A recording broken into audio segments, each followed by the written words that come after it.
با تشبث مؤسسه دولتی مرکزی کودکان و نورسان سرایست معارف شهر دوشنبه و دستگیری مقامات اجرایی حاکمیت دولتی شهر دوشنبه آزمون تاپ 30 یعنی 30 نورس موفق شهر دوشنبه در سامانه اجتماعی فیسبوک و طریق آوازدهی برگزار گردید. آوازدهی برای آزمون مذکور از سنه 14 تا 19 سپتامبر ادامه کرد و در نتیجه غالبان آزمون مشخص گردیدند.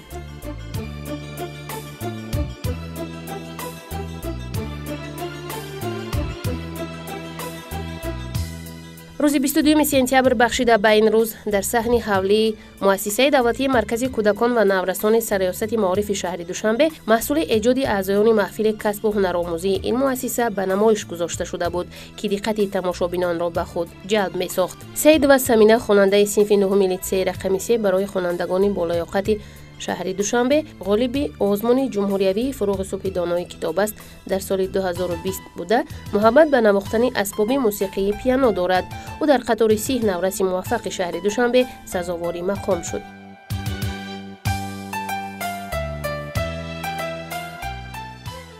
چون این آزمون ها زیادتر شوند شوق نورسان نیز زیاد می شود، چون که آنها نیز می بینند چطور همسالان آنها موفقند و می خواهند با مثل آنها در المپیادها و دیگر جایها شناخته شوند.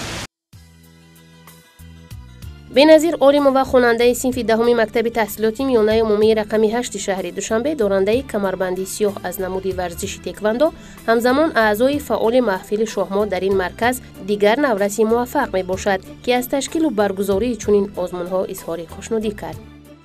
با اندیشه ما شرکت در این آزمون ها باز شوق و ذوق ما را برای خواندن، برای به ورزش مشغول شدن بسیارتر میکند. ما کوشش میکنیم که بسیارتر خوانیم، به ورزش مشغول شویم که این زمینه باشد برای آینده درخشانی ما. زینب زیویه خواننده صنف 11 مکتب تحصیلات میانه عمومی رقم 5 گیرنده استیپندیای پرزیدنتی بوده در چندین آزمون‌های فنی و معرفتی جایهای افتخاری را کسب نموده است. او خود را یک جوان خوش‌طالع دوران استقلال و در خطر پیروان پیشوای ملت می‌داند.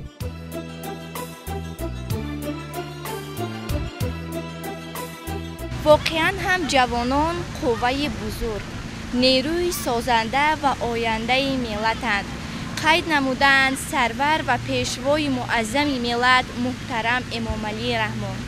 جوانان را همچون دوام دهندگان جامعه ملت و ذخیره معنوی ملت اعتراف نمودن جناب عالی باعث بالیده روحی از افتخار ملی ما جوانان گردیده اعتماد ما را برای فردای درخشان قوی و مسئولیت ما را بهر حفظ دستاوردهای استقلال دولتی دوچند می نماید.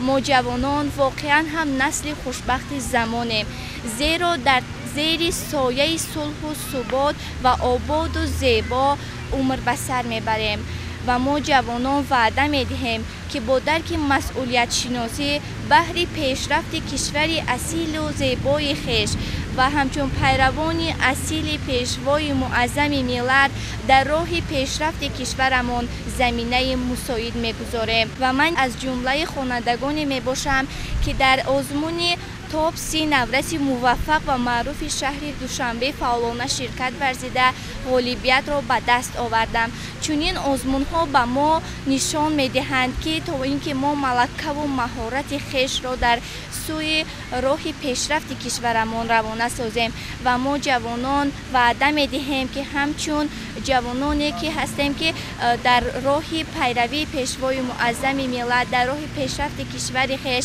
علم و فرهنگ کشور خویش زمینه مساعد میگذاریم. شعر و زمین خواننده صنف 8 لیسه رقم 3 برای خوانندگان بالایاقت ناحیه سامانی شهر دوشنبه مطالعه کتاب‌های تاریخی را می‌پسندد. این نورس سال سپری گردیده در قطار عالمان برای خواندن اثر تاریخی تاجیکان باباجان غفوروف سزاوار جای دوم گردیده بود. خوشبخت از آنم که در آزمون شهری تاپ 30 نورس موفق شهر دوشنبه اشتراک نموده سزاوار جای گشتم. من کتابخوانی را دوست می‌دارم. باز در درس‌هایی که در مکتب می‌گذرم من باز کتاب تاریخی ها رو بسیار می‌خوانم و یکی از آنها کتاب تاجیکان میباشد که من در آزمون بهترین داننده کتاب تاجیکان سزاوار جای دوم گشتم و باز بعد از این در آزمون‌های جمهوری فروغ سوپ دانایی در سال گذشته در دور شهری سزاوار جای یکم گشتم. کتاب دوست بی‌بهای هر یک انسان میباشد. با کتاب ما راه فصل دانش را میابیم. هر کسی که کتاب میخواند به راه کج نمیرود و به تاریخ پرغناوت ملت خود آشنا میگردد. نعیمزاده شبنم خواننده صنف 11 لیسه رقم 2 برای خوانندگان بالای خط شهر دوشنبه دیگر نورسی موفق در این آزمون دانسته شد، زیرا در برابر تحصیل نمونوی در مکتب در دیگر محفل‌های معرفتی فعالیتی نظر است دارد. با استقلالی میهن سجده آرم، نمازم را به درگاهش گذارم، بخوانم آیت شکرانه اش بیش که هست آن هدیه پروردگارم. ما امسال جشن 30مین سالگرد استقلال تاجیکستان را جشن گرفتیم. 30 سال مظفریت ها، کامیابی ها، کشفیات قله های بلند و امکان پذیر. 30 سال کبودی زارکنی و شهر و ناحیه ها رسیدن به صلح و وحدت. 30 سال خنده های کودکان، خورسندی و پیروزی پیر و برنا، زحمت های بی‌پایان اساسگذار صلح و وحدت ملی، پیشوای ملت پرزیدنت جمهوری تاجیکستان محترم امام علی رحمان. 30 سال استقلالیت تاجیکستان را به کل مردم تاجیک تبریک و تهنیت میگویم. من بسیار خوشحالم که در آزمون شهری توپ 30 نورس موفق شهر دوشنبه غالب برآمدم. سبب غالب برآمدنم داشتن بسیار دستاوردهای زیاد می باشد. اشتراکچی آزمون فروغ سوپ دانایی سال اول است که در این آزمون اشتراک می ورزم و خوشبختانه در دور اول این آزمون سزاوار جای اول و در دور دوم یعنی ناحیوی سزاوار جای سوم گشتم. اینچنین گرنده استیپندیا نیز گشتم. من دارای دیپلم درجه 1 اکادمی علم ها می باشم. شرکت در چنین آزمون ها برای ما نورسان راه درخشان را باز می کند. من مینتداری خود را به اساسگذار صلح و وحدت ملی، پیشوای ملت، پرزیدنت جمهوری تاجیکستان محترم امام علی رحمان می رسانم که برای ما نورسان و جوانان چنین آزمون ها را تشکیل داده اند و ما نسل نورس وعده می دهیم که به همه این غمخواری ها سزاوار باشیم. زوبر کریموف غالب آزمون جمهوری تاجیکستان وطن عزیز من در سال 2020 می باشد. این نورس با صدای دلنشینش توانست جای اول را در آزمون مذکور صاحب شود.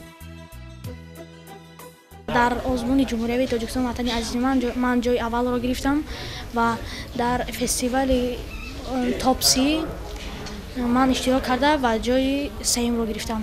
شهری سبز است و فیروز، شادی بخش و دل افروز، نشونم میکند در هر ساعت در هر روز.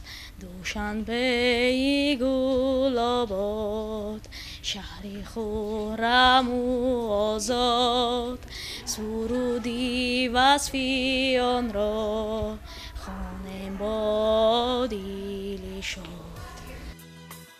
مجتبی طالبوف خواننده صنف دوم مکتب تحصیلات میانه عمومی رقم 34 شهر دوشنبه اشتراکچی فعال آزمون جمهوری فروغ سوپ دانایی کتاب است در سال 2020 بود.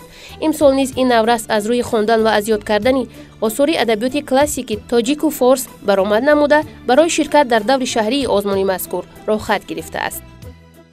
من در این آزمونی تحت عنوانی تاپ 30 نورسی موفق شهر دوشنبه با گرفتن 240 آواز جای 15 را اشغال نمودم. من میخواهم مینتداری خود را با تشکیل کنندگان این آزمون تمام آن شخصانی که به من آواز دادند اظهار نمایم. من همچون نورس نه تنها در این آزمون بلکه در آزمون‌های فروغ سوپ دانایی کتاب است، در آزمون کمال خانی، در آزمون حافظ خانی اشتراک کردم. محض مطالعه کتاب است که ما را به جهانیان آشنا می‌گرداند. همین طریق چندین نورسان با مهارت و ملکه ایجادی خویش توانستند با آوازهای صاحب شدهشان طریق سامانه اجتماعی فیسبوک در این آزمون شامل 30 نورس موفق شهر دوشنبه گردند. من بنیامین الهام خواننده صنف ششگی مؤسسه تحصیلات میانه عمومی رقم 60 ناحیه سینای شهر دوشنبه. محض این کتاب بود که ما را در عرصه جهانی، در عرصه کشورمان روح بلندی کرد. کتاب است که با نور دانش و معرفت راه مردمان را روشن ساخته باعث هستی و پایداری ملت، زبان، ادبیات و فرهنگ گردیده است.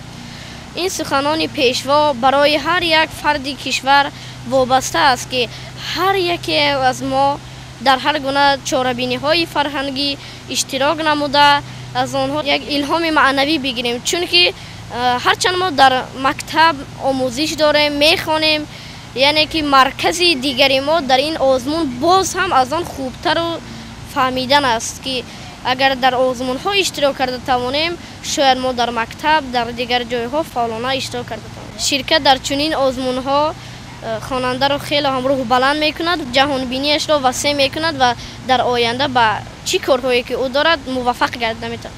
من دولت نوشین، خواننده صنف 5 گیمنازی رقم 1 برای خوانندگان بالغ شهر دوشنبه می باشم. من تعلیم گیرنده مؤسسه دولتی مرکز کودکان و نوجوانان شهر دوشنبه نیز می باشم.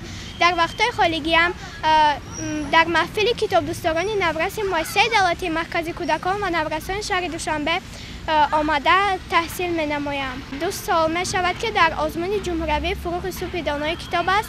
از روی نمینت خواندن و ایجاد کردن اشعار بچگانه و افسانه‌های خلق تاجیک شرکت می‌ورزم.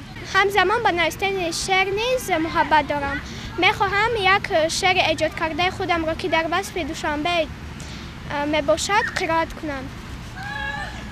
چیسان خوشرو و زیبای دوشنبه، چیسان محبوب دلهای دوشنبه، میان تاجیکان روی دنیا به قلب کوچکم جای دوشنبه.